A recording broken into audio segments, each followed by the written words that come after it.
In this section, we will explore the create table construct. Here you have the create table statement back from the first demo. So here's the student table with 3 fields: ID, name and age. Also the age should be greater than 0. The top here is a flowchart kind of diagram with tokens or names written in the middle with bubbles and arrow marks indicating a transition from one bubble to another. So in computer science lingo, this one is called as a finite state automation or a state transition diagram. The open circle and an arrow indicate the start state. The arrow followed by an open circle indicates the goal state or the end state. Syntax is valid as long as you can transition from the start state to a goal state across any number of arrows. So here, let's just take this example. We have create. So now we are in here in this node, create. After that, we have a table keyword. So you just take the straight line and reach table. You don't take any of these two arrows because they don't match up with what is here. There is no word called temp or temporary. So you just reach table. And then we have this guard phrase, if not exists. So you follow if not exists and then you come all the way here. By the way, schema name stands for database name. Our database is just the main database for now, which can be ignored. It's the default one in use. If you're using another database, then you need to specify the database followed by a period and then the table name. We'll soon discuss schema name and the rest of it in detail, but for now, follow along with the demo and reach the table name here called student. After that, we will see that there is an open bracket here. So reach the open bracket and then you have a column definition separated by a comma. So here we have ID. Similarly, we'll have name. So it will go through it the second time and then we have an age. And then finally, we have another check constraint, that is a table constraint. Then finally, we reach the closing bracket. So here is the closing bracket. And then finally, we have a semicolon. Here there is no without row ID. So we reach the goal state this way. This is how you interpret a finite state automation. So when you encounter a new construct and you're just following along with the documentation to try it out, you can start from the start state, try to reach the goal state through some path.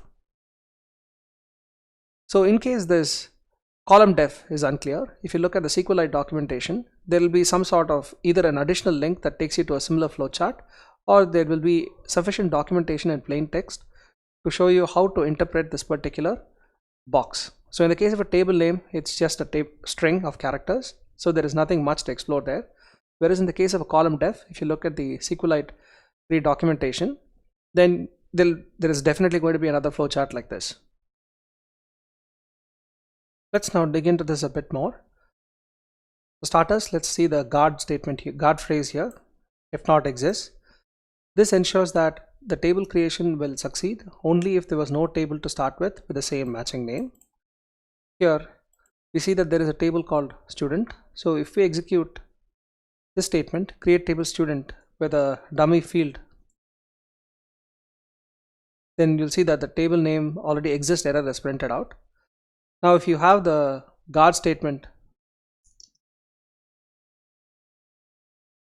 the guard phrase if not exists, then it's not going to be an error. And if you look at the schema again, it's going to be what we saw originally, that is this schema will remain untouched. If you look at the block of code here, create table if not exists, integer primary key not null, varchar unique not null, integer not null, check.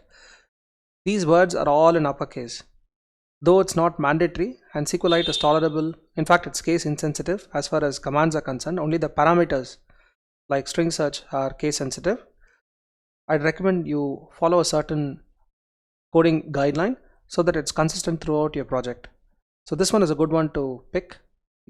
Just have these in uppercase and use mixed case when you're using your particular table names and lowercase when you are using your column names. Keep that as a practice. Now, one thing that you notice here is the ID column has a data type of integer, name has a data type of varchar, and age has a data type of integer again. Though not mandatory, it is always a good practice to specify the data type of the column that you intend to use. If you don't, then SQLite will make an implicit assignment to a column whose type is undefined, that is if it's not specified, and please trust me, you don't want it. The type conversions would make your life hell, and just stay away from that for starter, right from the start. You'll also notice that each column, ID, name and age, have a specific data type, integer, varchar, integer.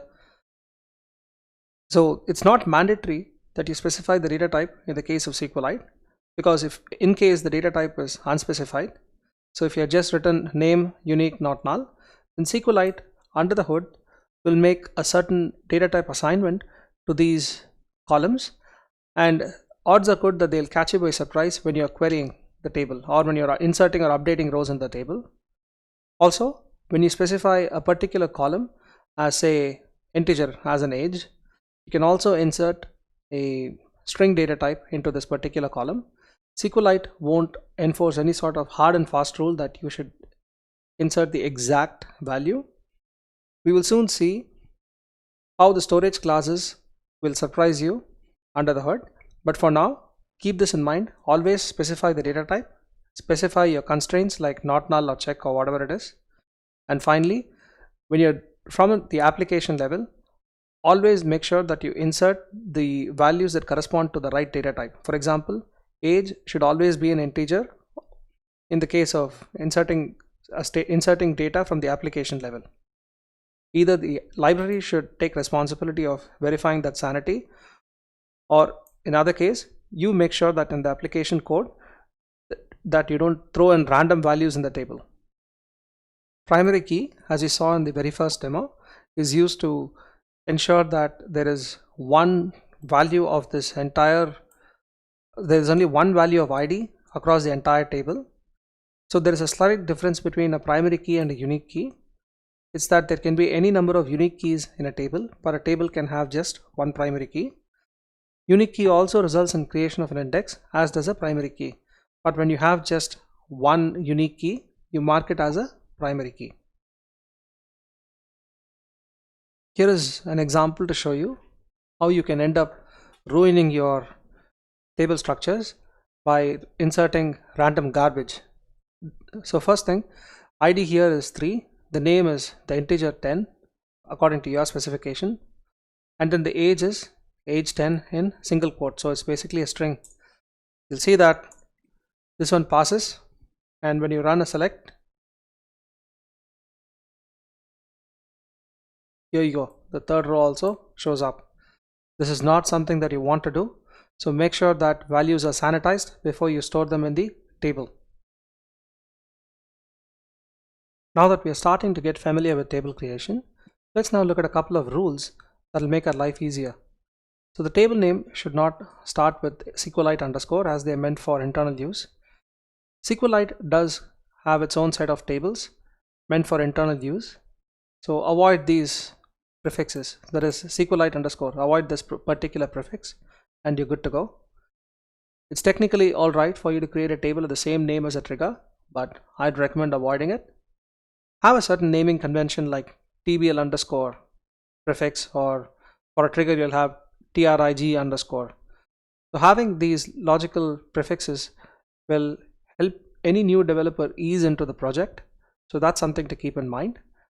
So if you have a table name and a trigger name alike, then the person who's looking at the code for the first time is going to be really confused. So this is where good naming conventions come into play. Another thing is, it's an error to attempt to create a new table in a database that already has the same table or index of view.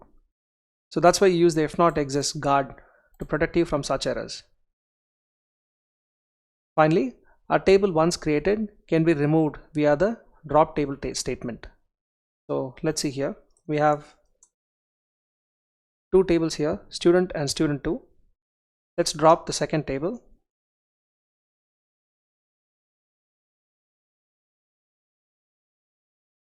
And let's look at the tables again. you'll see that only student exists. Now, if you execute drop table students 2, it's going to throw an error because the table doesn't exist. Similar to table creation statement, you also have the same guard present here, but it's slightly different. So you can create a table if it doesn't exist. You can drop a table only if it exists. So if the table doesn't exist, the statement is a no op, that is no operation is performed. If the table does exist, then the table is removed. As part of it, all data associated with the table is also removed.